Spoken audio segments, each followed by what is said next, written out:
जय हिंद दोस्तों, मैं शिवम गुप्ता स्वागत करता हूं आपका अपने परिवार रोजगार अंकित पर। उम्मीद करता हूं आप सभी अच्छे होंगे, बेहतरीन होंगे, जिंदाबाद होंगे, एकदम शानदार होंगे। एक बार आप सभी प्यार साथी बताएंगे आप सभी कैसे हैं। Very very very good afternoon, Radhe Radhe, जय श्री कृष्णा, जय हिंद, जय मां सरस्वती। सभी दोस्तों को सभी प्यार साथी क्लास से जुड़ जाएंगे, बताएंगे आप सभी कैसे हैं और क्या मेरी वर्चुअल वीडियो आप सभी तक प्रॉपर तरह से पहुंच पा रही है या नहीं। एक बार सभी साथी कंफर्म करेंगे, फिर शुरू करते हैं हम अपनी एक शानदार, एक बेहतरीन, एक लाजवाब क्लास जो कि रहने वाली है आपके यहाँ पर सॉफ्टवेयर का पार्ट 3। तो बिल्कुल एक बार सभी प्यारे दोस्त जल्दी से क्लास से जुड़िएगा, फिर शुरू करते हैं हम अपने सॉफ्टवेयर के पार्ट 3 को। कल की क्लास में जो हम पढ़ चुके थे वो हम अपना जो सिस्टम सॉफ्टवेयर को हमने दो भागों में बांटा था, आपका इंटरप्रेटर और आपका ऑपरेटिंग सिस्टम। तो हम ऑपरेटिंग सिस्टम के बारे में भी जान चुके हैं और हम ट्रांसलेटर के बारे में भी जान चुके हैं, जिसमें ट्रांसलेटर में कंपाइलर क्या होता है, असेंबलर क्या होता है, इंटरप्रेटर क्या होता है, ये मैक्सिमम बातें हम और आप कर चुके हैं। अब जो हम यहाँ पर बात करने वाले हैं वो है आपका दूसरा जो टाइप ऑफ सॉफ्टवेयर था यानी कि एप्लीकेशन सॉफ्टवेयर उसकी, और तीसरा जो टाइप ऑफ सॉफ्टवेयर था यानी कि यूटिलिटी सॉफ्टवेयर की। ठीक है, तो बिल्कुल एक बार सभी दोस्त जुड़ जाएंगे। मैं अच्छा हूँ, आप सभी कैसे हैं, उम्मीद करता हूँ बहुत अच्छे होंगे। तो शुरू करते हैं क्लास को बिना किसी देरी के, है ना, आगे बढ़ते हैं और जानते हैं।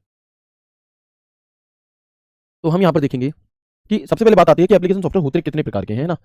एप्लीकेशन सॉफ्टवेयर जो होते हैं आपके वो कितने प्रकार के होते हैं, तो देखो हम कहेंगे यहाँ पर एप्लीकेशन सॉफ्टवेयर दो प्रकार के होते हैं। कौन कौन से दो प्रकार है जी? तो एक तो होता है हमारा जनरल पर्पस, एक होता है हमारा जनरल पर्पस और एक होता है हमारा कस्टमाइज्ड एप्लीकेशन सॉफ्टवेयर। कौन सा? एक है जनरल पर्पस एप्लीकेशन सॉफ्टवेयर और एक है हमारा यहाँ पर कस्टमाइज्ड एप्लीकेशन सॉफ्टवेयर। कौन सा? एक है हमारा कस्टमाइज्ड एप्लीकेशन सॉफ्टवेयर। अंतर क्या है जी जनरल पर्पस में और कस्टमाइज्ड में? तो आप खुद से सोचेंगे थोड़ा सा। जनरल पर्पस का मतलब होता है सामान्य उद्देश्य, है ना, जो किसी सामान्य उद्देश्य से बनाए जाते हैं। सामान्य उद्देश्य क्या चीज है जी? मतलब सभी का एक ही जैसा उद्देश्य हो, मान लो, ठीक है। और कस्टमाइज क्या है कि कस्टमाइज किसी विशेष स्पेशल तौर पर। नहीं आई बात समझ में? अभी आएगी मेरे उदाहरण से, है ना। मेरे उदाहरण है ही इसलिए फेमस, है ना, कि जिससे कि आपको चीजें समझ में आ जाए। देखो जैसे आप लोग मार्केट में जूते चप्पल खरीदने जाते हैं, ठीक है जी।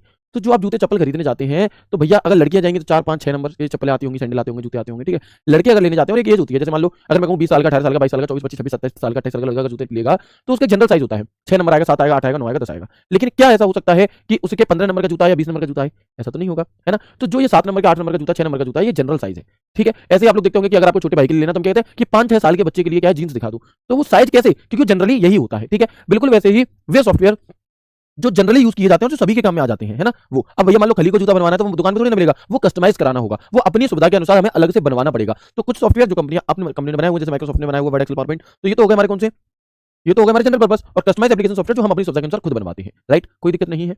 वेरी गुड, ठीक है जी। तो आप यहाँ पर क्या कहेंगे? जनरल पर्पस एप्लीकेशन सॉफ्टवेयर और कस्टमाइज एप्लीकेशन सॉफ्टवेयर। और इसका एक सबसे अच्छा उदाहरण अगर मैं आपको बताऊं तो जैसे RWA है, तो हमने उसे अपनी सुविधा के अनुसार, मतलब आप सभी बच्चों की सुविधा के अनुसार हम इसे कस्टमाइज करा लेते हैं अपने हिसाब से। तो ये कैसा है, इसका उदाहरण हो जाएगा।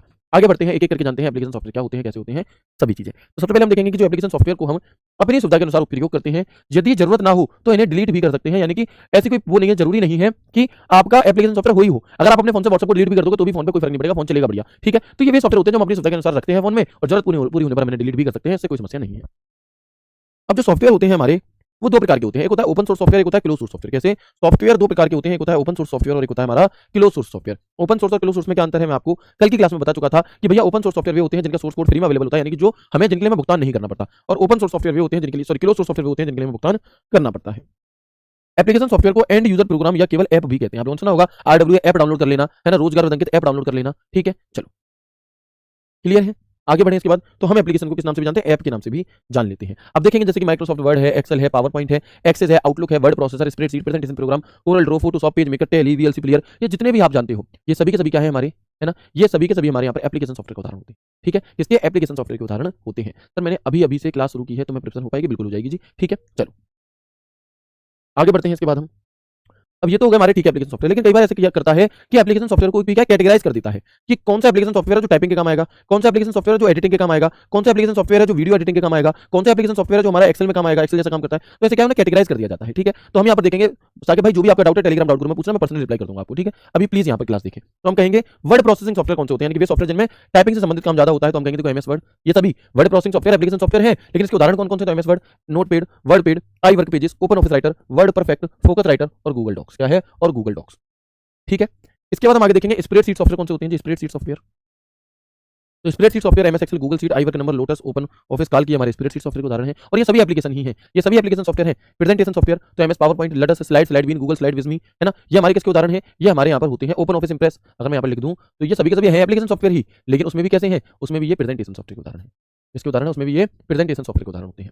इसके बाद हम यहाँ पर बात करते हैं एजुकेशनल सॉफ्टवेयर की, यानी कि वे सॉफ्टवेयर जो शिक्षा के क्षेत्र से संबंधित है, जैसे कि रोजगार वेतन application, Google classroom, work day student and ed module, litmus schoology, ये अलग अलग है ना। तो यहाँ तक कोई दिक्कत नहीं है, ऐसे खुद से भी कैटेगराइज कर लोगे इन चीजों को। तो ग्राफिक्स सॉफ्टवेयर तो Adobe Illustrator, Adobe Photoshop, Corel draw है ना, जीआईएमपी यानी कि आपका GNU image manipulation program, paints of VG studio, Canva है ना, ये हमारे किसके उदाहरण है, हमारे ग्राफिक सॉफ्टवेयर के उदाहरण है। अकाउंटिंग सॉफ्टवेयर की अगर मैं बात करता हूँ, किसकी अकाउंटिंग सॉफ्टवेयर कौन से हैं, तो क्विक बुक, टैली, ईआरपी, व्यापार खाता बुक आप लोगों ने देखा होगा, महेंद्र सिंह धोनी जी इसका ऐड करते हैं ना, खाता book, profit book, Zoho book, ये हमारे किससे रिलेटेड है, आपके अकाउंटिंग से रिलेटेड है। वेब ब्राउजर एप्लीकेशन, मैंने आपको याद करिए बताया था कि जो वेब ब्राउजर है वो भी एक प्रकार का एप्लीकेशन सॉफ्टवेयर है। तो देखो Google Chrome, internet explorer, Microsoft Edge, Firefox, सब ओपेरा मिनी, सफारी, ये सभी के सभी एप्लीकेशन सॉफ्टवेयर है ना। अब बस हमने क्या किया, इनके काम के अनुसार इन्हें कैटेगराइज्ड कर दिया।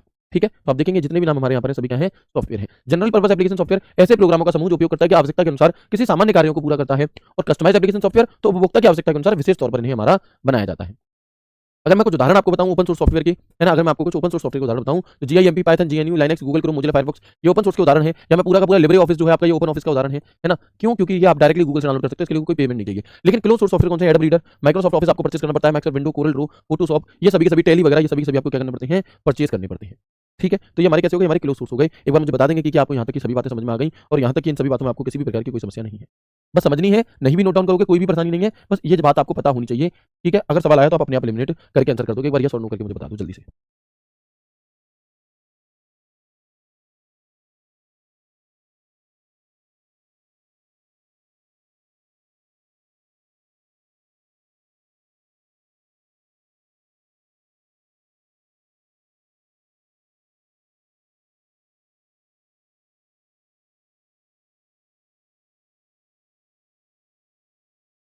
सर इतना सारा नाम याद रखना पड़ेगा? नहीं, आपको सिर्फ और सिर्फ क्या है, आपको सारे नाम याद नहीं रखने, आप बस समझ जाओ, है ना, बाकी आप अपने आप एलिमिनेट कर दोगे, परेशान नहीं होना है। ठीक है, हाँ, इसके बाद हम बात करते हैं यहाँ पर बूटिंग। बूटिंग क्या चीज होती है जी, है? बूटिंग हमारी क्या चीज होती है?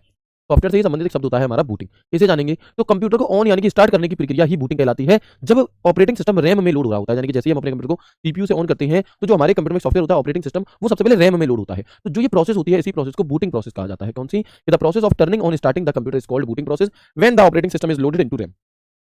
ठीक है, इसके बाद यह कंप्यूटर के पावर ऑन होने के दौरान खुद से ही होने वाले कुछ सेकंड की एक प्रोसेस होती है। बूटिंग प्रोसेस क्या होता है, तो कंप्यूटर में जब हम सीपीयू में बटन दबाते हैं उसके बाद खुद से ही, है ना, उसके बाद खुद से ही जो कुछ समय तक क्या है, ऑटोमेटिक जो कुछ एक प्रोसेस होती है आपकी, वही तो बूटिंग है। तो this is a few second process that happens automatically when the computer is powered on. और इस बूटिंग प्रोसेस को हम क्या कहते हैं, ठीक है, सॉरी, इसे क्या है, ये हमारी बूटिंग प्रोसेस कहलाती है। बताएंगे, बात क्लियर है यहाँ तक की? इस फोटो के माध्यम से आप देख सकते हो, अगर आपने अपना कंप्यूटर कभी चालू करा होगा, ठीक है, तो आप क्या कहेंगे, आप कहेंगे भैया जब हमारा पहले विंडो एक्सपी हुआ करता था तो कंप्यूटर ऐसे स्टार्ट होता था, थोड़ा सा समय लेता था। ठीक है, फिर आगे की विंडोज आई, तो जो ये एक प्रोसेस होती है, सीपीयू में बटन दबाया और फिर जो एक प्रोसेस हुई वो क्या है, वो प्रोसेस ही हमारी यहाँ पर बूटिंग प्रोसेस होती है। क्या होती है? इसी को हम बूटिंग प्रोसेस कहते हैं। कोई दिक्कत नहीं है। जब हम कंप्यूटर पर कार्य करना चाहते हैं तो सर्वप्रथम इसकी पावर ऑन करते हैं, और कंप्यूटर के पावर ऑन होने पर इसमें उपस्थित बूट लोडर प्रोग्राम क्रियान्वित होता है। When we want to work on the computer, first of all we turn on its power. When the power on the computer is turn on, the boot loader program present in it is executed. Boot loader एक program होता है जो booting process को पूरा करता है, और boot loader programme रोम में उपस्थित होता है। कहां पर? रोम में आपको उपस्थित होता है। अगर आपसे पूछे बूट लोडर प्रोग्राम कहां पर उपस्थित होता है, तो हम कहेंगे रोम में। अब बूटिंग आखिर होती कितने प्रकार की है? जो बूटिंग है, ये बूटिंग कितने प्रकार की होती है? तो दो टाइप की बूटिंग होती है। एक तो होती है कोल्ड बूटिंग, है ना, एक होती है हॉट बूटिंग। तो कोल्ड बूटिंग कौन सी है जी? कोल्ड बूटिंग जब हम कंप्यूटर ऑन होता है, जब हम अपने कंप्यूटर को ऑन कर रहे होते हैं, उसे कोल्ड बूटिंग कहा जाता है। उसे क्या कहते हैं? उसी को हम कोल्ड बूटिंग कहते हैं। When the computer is on it is called cold booting, है ना। When the computer is on it is called cold booting. And hot booting क्या है जी? तो देखो, हॉट बूटिंग हम वार्म बूटिंग भी कहते हैं, और इसी हॉट बूटिंग को हम सॉफ्ट बूटिंग भी कहते हैं। तो जब हम अपने कंप्यूटर को रीस्टार्ट कर रहे होते हैं या रीबूट कर रहे होते हैं, तो उसे क्या कहा जाता है? उसे आपका हॉट बूटिंग, वार्म बूटिंग या फिर सॉफ्ट बूटिंग कहा जाता है। It is also called soft booting whenever the computer is restart, it is called that warm booting. Simple है, बहुत कठिन नहीं है, बहुत कुछ याद नहीं रखना। जब कंप्यूटर बंद है, ठंडा पड़ा हुआ है, उसे चालू करना है, तो क्या हो जाएगा? कोल्ड बूटिंग हो जाएगा। और जब हमारा फोन है, जैसे तो आप लोगों ने देखा होगा, फोन जब गर्म करे, हैंग करने लगे, तो हम क्या करते हैं? उसे रीस्टार्ट कर देते हैं। तो इससे आप याद कर सकते हो कि अच्छा रीस्टार्ट हो रहा है, गर्म हो रहा है, तो हॉट बूटिंग। इसी को हम वार्म बूटिंग या सॉफ्ट बूटिंग भी कहते हैं। ठीक है, तो हॉट बूटिंग, वार्म बूटिंग समझ में आ गई सभी को? बताइएगा।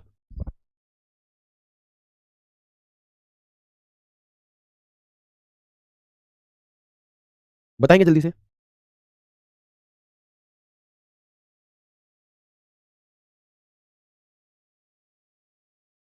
बस इतनी ही सिंपल सी बात आपको याद रखनी है, इससे ज्यादा नहीं। बताएंगे जल्दी से।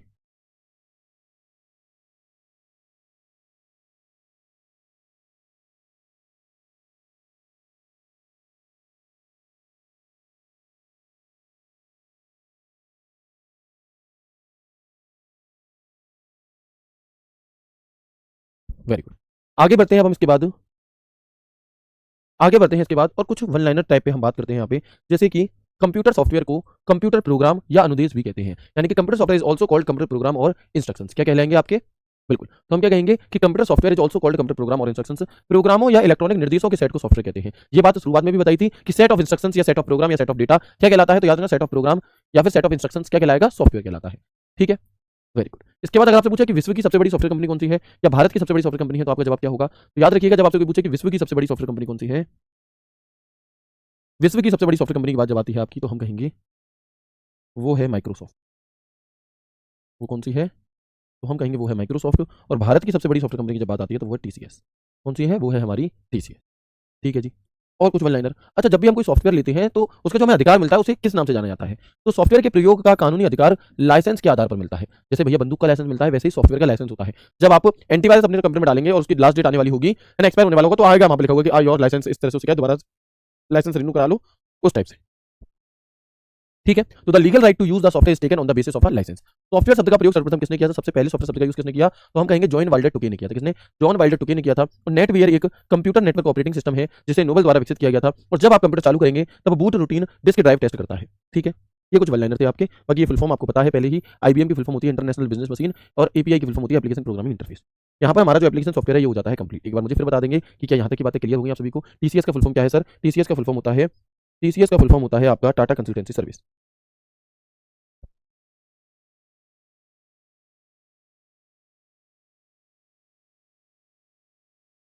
क्या होगा? तो क्लियर है। अब हम यहाँ पर बात करते हैं यूटिलिटी सॉफ्टवेयर की। किसकी? अब हम यहाँ पर बात करते हैं अपने यूटिलिटी सॉफ्टवेयर के बारे में। All clear? Very good. आपको ओवरऑल चीजें समझने पर फोकस करना है। ये बड़े बड़े पैराग्राफ, इनसे नहीं घबराना है, क्योंकि ये बड़ा पैराग्राफ फ़ॉन्ट बड़ा है, हिंदी इंग्लिश दोनों लिखी है, इसलिए है। अन्यथा इसमें वही बात है जो आप किसी को मुंह से बोल करके समझाओगे ना एक लाइन में, वही चीज है। जीपीएस का full form global positioning system होता है। ठीक है, बट यहाँ पर जीपीएस कहाँ से आ गया? तो इससे परेशान नहीं होना कि सर इतना सारा कैसे याद होगा, इतनी बड़ी नहीं, आपको समझना है। अगर आपने ओवरऑल सब चीजें समझ ली तो फिर आपको नीड नहीं पड़ेगी कुछ भी करने की। ठीक है, हम देखेंगे यूटिलिटी सॉफ्टवेयर। तो यह है कंप्यूटर के कार्य को सरल बनाने, उसे अशुद्धियों से दूर रखने, है ना, और सिस्टम के विभिन्न सुरक्षा कार्यों के लिए बनाया गया एक सॉफ्टवेयर है। क्या है हमारा? तो हम कहेंगे कि it is software design to simplify the work of the computer, keep it away from errors and perform various security function of the system. यह कंप्यूटर के कार्य को सरल बनाता है, उसे अशुद्धियों से, वायरस वगैरह से दूर रखता है, और सिस्टम के बहुत सारे काम होते हैं सुरक्षा से रिलेटेड, उन सभी को बनाने के लिए एक सॉफ्टवेयर हमारा होता है। यह एक ऐसा सॉफ्टवेयर होता है जो कंप्यूटर की समस्याओं का निवारण करता है, वह उसे मेंटेन करने में भी क्या कर रहा होता है? मदद कर रहा होता है। कौन सा सॉफ्टवेयर? Utility software. तो it is a software that helps in troubleshooting and maintaining computer operations. Troubleshooting यानी कि समस्याओं का निवारण करने में हमारी मदद करता है। यूटिलिटीज को सर्विस प्रोग्राम के नाम से भी जाना जाता है। किस नाम से? जो यूटिलिटी सॉफ्टवेयर होते हैं इन्हें सर्विस प्रोग्राम के नाम से भी जाना जाता है, और यह कंप्यूटर संसाधनों के प्रबंधन तथा सुरक्षा का कार्य करते हैं, लेकिन इनका हार्डवेयर से संपर्क नहीं होता। Utilities are also known as service program. They manage and protect computer resource but do not have any contact with the hardware. है ना, यूटिलिटी सॉफ्टवेयर को सर्विस प्रोग्राम के नाम से भी जाना जाता है। यह कंप्यूटर के संसाधनों के प्रबंधन तथा सुरक्षा का कार्य करते हैं, लेकिन इनका हार्डवेयर से कोई संबंध नहीं होता। यानी कि जो यूटिलिटी सॉफ्टवेयर है ये सॉफ्टवेयर पर ही काम करते हैं। ये आपको आपका कीबोर्ड सही नहीं चला उसे ठीक कर देंगे, ऐसा नहीं है। ठीक है, उदाहरण कौन से हैं इसके? तो हम देखेंगे जैसे antivirus, device driver, disc cleanup tool, compression tool, ये हमारे उदाहरण होते हैं किसके? अब देख सकते हो antivirus, file management, disc management, compression tool, disc cleanup tool, ये सभी के सभी हमारे उदाहरण होते हैं किसके? यूटिलिटी सॉफ्टवेयर के। ठीक है, इसके उदाहरण होते हैं ये, तो ये हमारे उदाहरण होते हैं यूटिलिटी सॉफ्टवेयर के। सर बहुत बोरिंग लग रही है क्लास, एक आध क्लास लगेगी, है ना, सभी क्लासेस इंटरेस्टिंग नहीं हो सकती बहुत ज्यादा, बट अगर आप चीजें सोचने की कोशिश करेंगे, समझने की कोशिश करेंगे तो अच्छे से कर पाएंगे, है ना।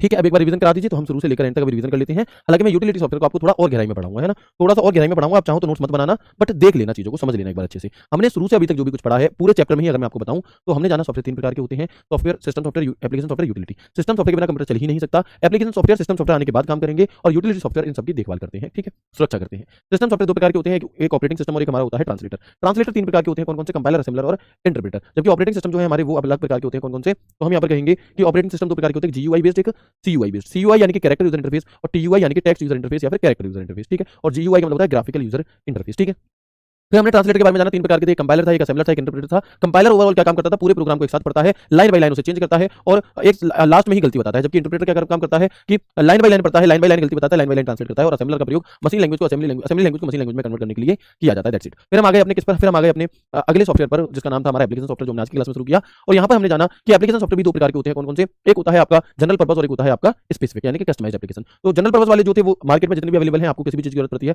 आप कोई भी सामान ले आते हो क्योंकि वो स्पेशल है, मतलब वो जनरल है, आप रिफाइंड ले आते हो, आप आटा ले आते हो, बट अगर आप आटा खुद से पिसवा रहे हो तो वो कस्टमाइज्ड हो गया।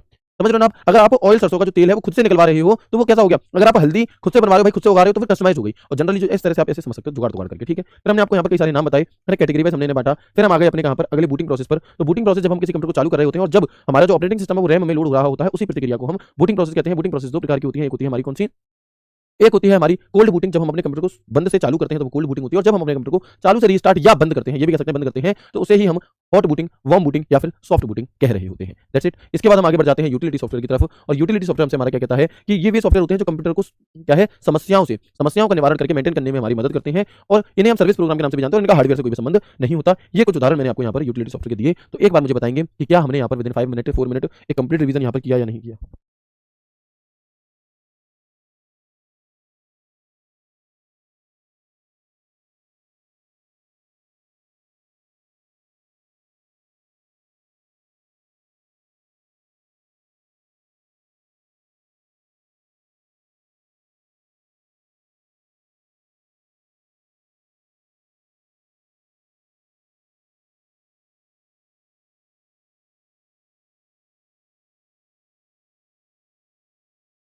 वेरी गुड, ठीक है।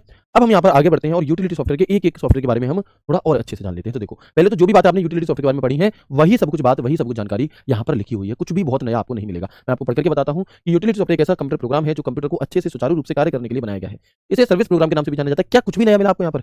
नहीं मिला, है ना? क्या कुछ भी नया मिला आपको यहाँ पर? नहीं मिला। ये तो वही बात हो गई ना कि जैसे स्कूल में क्या होता था जब हम ग्रेजुएशन वगैरह करते थे, तो अगर हमें कोई सवाल नहीं आ रहा तो हम अपने दोस्त से कहते थे बस हेडिंग बता दियो, बाकी मैं लिख दूंगा अपने हिसाब से, है ना? बस क्या है कि 2-4 शब्द बता दियो, बाकी बना करके मैं पूरा लिख दूंगा। तो वैसे ही बिना मतलब में लाइन बढ़ाई जा रही है, बट आपको एक अच्छी समझ दे सकती है ये सभी चीजें, ठीक है। चलो, तो हम यहाँ पर देखेंगे इसे सर्विस प्रोग्राम के नाम से भी जाना जाता है, जो कंप्यूटर के बैकग्राउंड में रन होकर कंप्यूटर को अच्छे से कार्य करने के लिए महत्वपूर्ण भूमिका निभाता है और एप्लीकेशन सॉफ्टवेयर के समान यूजर्स के लिए विशेष कार्य तो नहीं करता, लेकिन यह कंप्यूटर के संपूर्ण परफॉर्मेंस को बढ़ाने में सपोर्ट कर रहा होता है। That's it. ये बात आप खुद से भी समझ सकते हैं। चलिए, इसके बाद हम बात करते हैं यूटिलिटी सॉफ्टवेयर। तो यूटिलिटी सॉफ्टवेयर ऐसे कंप्यूटर प्रोग्राम है जो कंप्यूटर को एनालाइजेशन, कॉन्फ़िगरेशन, ऑप्टिमाइजेशन तथा मेंटेनेंस करने में मदद करते हैं। ये सिस्टम सॉफ्टवेयर अधिकतर ऑपरेटिंग सिस्टम के साथ आते हैं और कुछ अलग से भी इंस्टॉल होते हैं। यानी कि जो ये यूटिलिटी सॉफ्टवेयर है हमारे, जो ये हमारे क्या है, जो हमारे ये यूटिलिटी सॉफ्टवेयर है, ये कैसे हैं? ये कुछ तो ऐसे होते हैं जो कंप्यूटर के साथ ही आते हैं और कुछ को हम बाद में अलग से भी इंस्टॉल कर लेते हैं, ठीक है। ये कंप्यूटर को सॉफ्टवेयर थ्रेड्स यानी कि वायरस, स्पाईवेयर, मालवेयर आदि से भी बचाते हैं। It is also protects the computer from software threads, ठीक है। इसके बाद हम देखेंगे यहाँ पे कि यह आपके कंप्यूटर सिस्टम को सुरक्षित रखने के लिए पासवर्ड सुरक्षा मुहैया कराता है ताकि किसी भी अनजान व्यक्ति से आपका कंप्यूटर सुरक्षित रहे। It provides password protection to keep your computer system safe so that your computer remain safe from unknown person. तो जब हमने यही जान लिया कि हमारी रक्षा करता है हमारे कंप्यूटर की, तो पासवर्ड तो नॉर्मल सी बात है, इसी के अंदर आ जाएगा, ठीक है। ये कंप्यूटर मेमोरी के मैनेज करने के साथ उसकी परफॉर्मेंस क्षमता को भी बढ़ाता है, यानी कि, है ना। चलिए, यानी कि ये जो हमारा है along with managing the computer memory it is also increase it performance capability. यानी कि आपके फोन में कब स्टोरेज फालतू में जंक से भरा जा रहा है तो आपके फोन में बार-बार अलर्ट आता है, इसे हटाओ, इस जंक फाइल को डिलीट करो। तो ये सभी चीजें क्या है हमारी, है ना। तो ये सभी चीजें हमारी यहाँ पर हो जाती हैं आपकी यूटिलिटी सॉफ्टवेयर का उदाहरण। सर आप बहुत अच्छा पढ़ाते हैं सर, डेली 5 आपको 5 स्टार रेटिंग देते हैं, बहुत बहुत धन्यवाद, है ना आप सभी का कि बहुत भैया 5 स्टार रेटिंग देने के लिए मैं आपका ताउम्र रेडी रहूंगा, क्योंकि जो प्यार आप बच्चे करते हैं ये प्यार ही हमारी ताकत बनती है, ठीक है। चलो आगे बढ़ते हैं, आगे बढ़ते हैं और देखते हैं कुछ और चीजों को। तो हम यहाँ पर यूटिलिटी सॉफ्टवेयर के कुछ प्रकार जान लेते हैं ना, कुछ टाइप्स के बारे में जानेंगे। पहले मुझे बता दो, यहाँ तक बिल्कुल जनरल लैंग्वेज की कोई दिक्कत नहीं है ना? नोट्स मत बनाना, बस समझ लो चीजों को।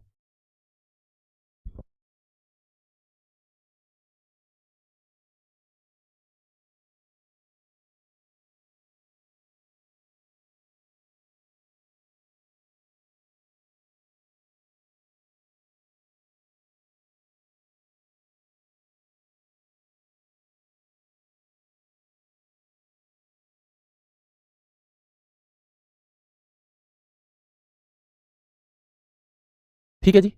देख लो ये फिर आ गए। मैम आप बहुत अच्छा पढ़ाती हो, बहुत बढ़िया। ये दाढ़ी मूंछें ये सब बेकार हैं? चलो, बहुत बढ़िया। ये पता है ऐसे कमेंट किस लिए किए जाते हैं कि इनका कमेंट पढ़ लिया जाए, इससे कि ना खुशी हो। क्या ही खुशी मिलती है भाई आपको ऐसा करके? हाँ।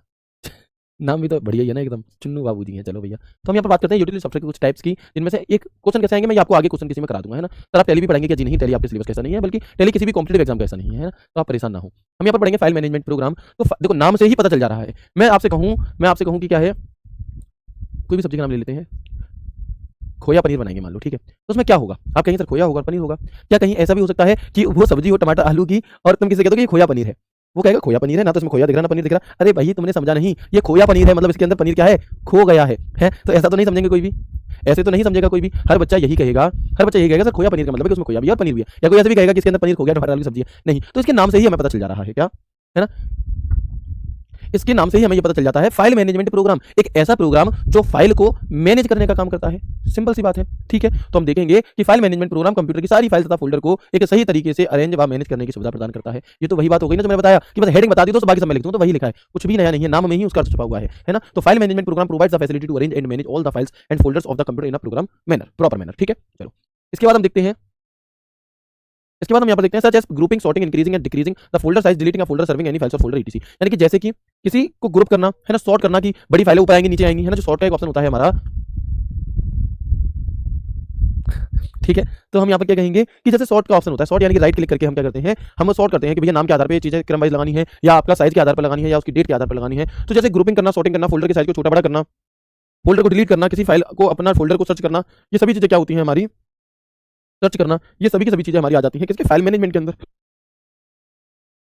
विंडोज कंप्यूटर में पाए जाने वाले विंडोज एक्सप्लोरर का एक पॉपुलर फाइल मैनेजमेंट प्रोग्राम है। यानी कि जो आपका विंडोज एक्सप्लोरर या फाइल एक्सप्लोरर जो आपने पढ़ा था वो किसके अंदर आ जाएगा, तो वो हमारा विंडोज कंप्यूटर पाए जाने वाले विंडोज एक्सप्लोरर या file explorer file management program ही है। वो क्या है, वो एक फाइल मैनेजमेंट प्रोग्राम है, क्योंकि उसी के अंदर तो हम अपनी सारी फाइलों को क्या करते हैं, है ना, क्योंकि हम उसी के अंदर सारी फाइलों को क्या कर रहे होते हैं मेरे भाई, मैनेज कर रहे होते हैं, ठीक है भैया। इसके बाद एक अगला नाम आता है हमारा फाइल कंप्रेशन प्रोग्राम, है ना। कंप्रेस क्या होता है जी, किसी बड़ी फाइल को छोटा करना। कंप्रेशन प्रोग्राम समझेंगे, देखेंगे क्या है कि कंप्रेशन टूल्स ऐसे यूटिलिटी सॉफ्टवेयर है जिसका कार्य डेटा स्टोरेज के स्पेस को बचाने के लिए, किसके लिए, डेटा स्टोरेज के स्पेस को बचाने के लिए फाइल या डेटा के आकार को कम करना है ताकि उसे नेटवर्क पर तेजी से और प्रभावशाली तरीके से भेजा जा सके। वे फाइल्स या डेटा के आकार को कम करने के लिए विशेष तकनीकों का प्रयोग करते हैं। देखो कंप्रेशन का अर्थ क्या होता है कि जैसे मान लो मुझे कोई मूवी, मुझे कोई पीडीएफ भेजनी है आपको, ठीक है, या जब आप लोग देखते होंगे जो बोर्ड पीडीएफ आपकी अपलोड होती है, तो जब हम इस पीडीएफ को सेव करते हैं ना, तो 300 MB 400 MB ऐसे की होती है। लेकिन अब भाई 400 MB की पीडीएफ अगर आपके ऐप में डाउनलोड होगी, अपलोड होगी, फिर आप उसे डाउनलोड करोगे तो बड़ा लोड पड़ेगा। तो इसके हम क्या करते हैं, इसे कंप्रेस कर लेते हैं, यानी कि जो 400 MB की वो 2-3 MB में हो जाए, इतनी छोटी कंप्रेस कर लेंगे, या 100 MB 50 MB की पीडीएफ को 2-3 MB की पीडीएफ में करके उसका साइज सिक्योर देती है, जिससे हमारे कंप्यूटर में ज्यादा लोड ना पड़े। तो वो काम किसका है, फाइल कंप्रेशन प्रोग्राम का है।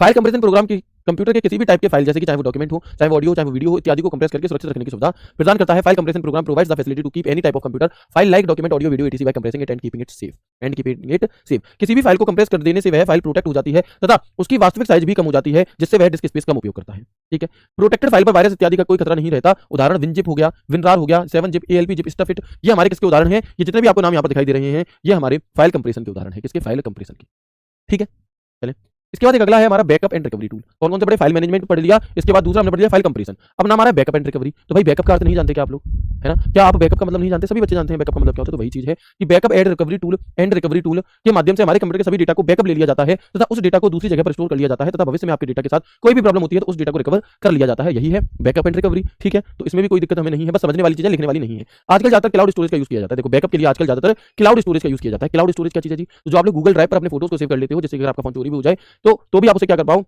तो भी आप उसे उन फोटोज वगैरह को ले सको, तो वो क्लाउड स्टोरेज है ना। इंटरनेट पर चीजों को डालना, तो जो इंटरनेट पर डेटा का बैकअप रखने के लिए सुविधा देता है, क्लाउड स्टोरेज क्या है, इंटरनेट पर डेटा का बैकअप रखने का उदाहरण। एग्जांपल ऑफ क्लाउड स्टोरेज तो हम कहेंगे Google drive, Microsoft one drive आदि, Google drive, Microsoft one drive आदि, ठीक है, बताएंगे। इसके बाद हम यहाँ पर बात करते हैं किसकी, सिक्योरिटी प्रोग्राम की। इसकी बात करते हैं तो हम कहेंगे इसके बाद हम यहाँ पर बात करते हैं अपनी सिक्योरिटी प्रोग्राम की। क्या है जी सिक्योरिटी प्रोग्राम, तो आजकल ज्यादातर कंप्यूटर यूजर हमेशा इंटरनेट से जुड़े रहते हैं, ठीक है, जिस कारण हम लोगों के कंप्यूटर में virus attack, malware attack, hacking इत्यादि का खतरा बढ़ जाता है। तो ये सभी कंप्यूटर की सिक्योरिटी को भंग करने का काम करते हैं। कंप्यूटर की सिक्योरिटी भंग होना भी बहुत बड़ी समस्या है। इससे बचने के लिए हम एंटीवायरस सॉफ्टवेयर, फायरवॉल आदि इनका प्रयोग करते हैं। ये सिक्योरिटी प्रोग्राम है हमारी, है ना। क्लीनर इत्यादि हमारी कंप्यूटर को इन्हीं सारी बाहरी गतिविधियों से बचाए रखती है, जिससे कंप्यूटर की डेटा पूर्ण रूप से सुरक्षित रहती है। और विंडोज ऑपरेटिंग सिस्टम का विंडोज डिफेंडर तथा विंडोज फायरवॉल प्रोग्राम भी इसी का उदाहरण है। जो विंडोज डिफेंडर है या विंडोज फायरवॉल सिक्योरिटी प्रोग्राम है, ये किसका उदाहरण है, ये हमारे यहाँ पर सिक्योरिटी प्रोग्राम का ही उदाहरण होता है। इसके बाद हमारा एक अगला नाम आता है यहाँ पर डिस्क मैनेजमेंट प्रोग्राम।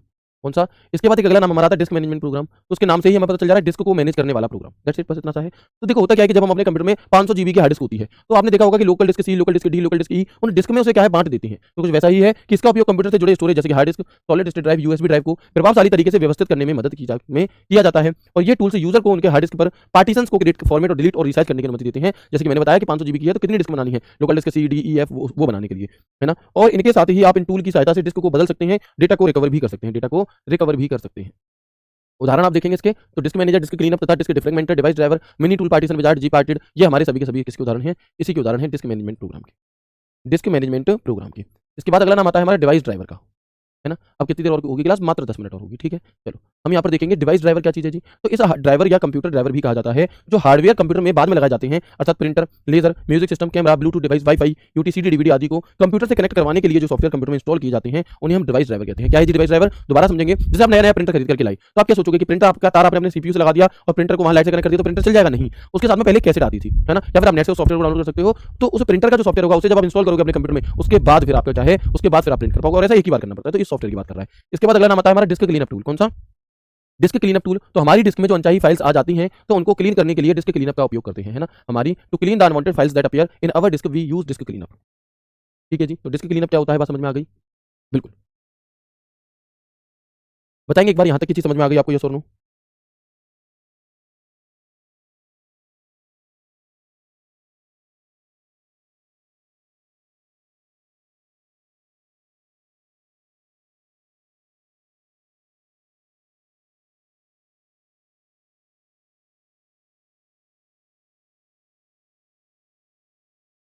ठीक है सुनील भाई, इसमें और कुछ है ही नहीं, है ना, बस आपको चीजें समझनी ही है, लिखनी नहीं है।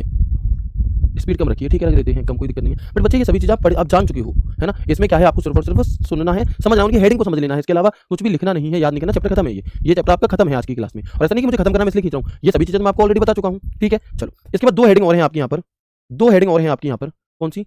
एक है हमारे यहाँ पर एंटीवायरस सॉफ्टवेयर, जो आपने कल की क्लास में पढ़ लिया था पूरी तरह से, तो इसे हमें पढ़ने की आवश्यकता नहीं है, कौन सा एंटीवायरस सॉफ्टवेयर होता है, कौन सा नहीं होता। अगला है हमारे यहाँ पर फायरवॉल, ये इंपॉर्टेंट है। ये क्या है? ये हमारे यहाँ पर थोड़ा सा इंपॉर्टेंट हो जाता है, ठीक है। चलो क्या पूछना चाहते हो भाई, पूछो। देखेंगे हम कि एक निजी नेटवर्क के अनधिकृत उपयोग को रोकने या बनाने के लिए डिजाइन किया गया सिस्टम क्या कहलाता है? फायरवॉल कहलाता है। The system design to prevent unauthorised access to or from a private network. यानी कि फायरवॉल क्या है कि नियमों के एक सेट के आधार पर नेटवर्क ट्रांसमिशन की अनुमति देने या स्वीकार करने के लिए सॉफ्टवेयर और हार्डवेयर दोनों के बीच एक संयोजन है। अब मैं आपको फोटो के माध्यम से भी समझाऊंगा कि कंप्यूटिंग में तो उसका नाम है फायरवॉल, यानी कि एक तरह से मानो कि अग्नि परीक्षा देने वाला। तो एक नेटवर्क सुरक्षा प्रणाली है जो पूर्व निर्धारित सुरक्षा नियमों के आधार पर इनकमिंग और आउटगोइंग नेटवर्क ट्रैफिक की निगरानी और नियंत्रण करती है। आने और जाने वाले नेटवर्क जो ट्रैफिक होता है उसकी निगरानी करता है हमारा फायरवॉल। आज जब डेटा आ रहा होता है इंटरनेट से तो सही सही डेटा को लेता है और जो गलत होता है उसे बाहर ही छोड़ देता है। तो यह एक सिक्योरिटी सॉफ्टवेयर होता है। जो फायरवॉल एक नेटवर्क सिक्योरिटी डिवाइस है जो हमारे नेटवर्क तथा कंप्यूटर को हैकर, वायरस और मालवेयर से बचाकर रखती है। कैसे? तो आप देखेंगे ऐसे, जैसे ये इंटरनेट है हमारा, इंटरनेट से कोई फाइल हम ले रहे थे, उसके साथ बैड ट्रैफिक भी आया, तो ये जो फायरवॉल होती है ये क्या करेगी? उस बैड ट्रैफिक को यहीं पर जला देगी। और जो तो फायरवॉल ब्लॉक्स बैड ट्रैफिक, और ये जो आपका एक नेटवर्क था प्राइवेट नेटवर्क, ये बिल्कुल सेफ बना रहेगा, ठीक है, बिल्कुल। इसके बाद फायरवॉल को किसी प्राइवेट नेटवर्क तथा इंटरनेट के बीच स्थापित किया जाता है और इन दोनों के बीच डेटा का जितना भी आदान प्रदान होता है वो फायरवॉल से ही होकर के हमारा गुजरता है। आप देख सकते हैं कि फायरवॉल एक दीवार की तरह कार्य करता है जो कि हानिकारक डेटा से नेटवर्क को सुरक्षित करता है। जैसे इंटरनेट है हमारा, तो आप देखेंगे यहाँ से रेड वाला क्या है? हानिकारक डेटा है, और ग्रीन वाला काम का है। तो ये फायरवॉल क्या काम करेगा कि इस रेड वाले को यहीं पर रोक लेगा और जो काम का डेटा है सिर्फ उसी को आगे भेजेगा, ठीक है। तो ये हमारे क्या सिक्योरिटी पर्पस से हमारा फायरवॉल का यूज यहाँ पर किया जाता है।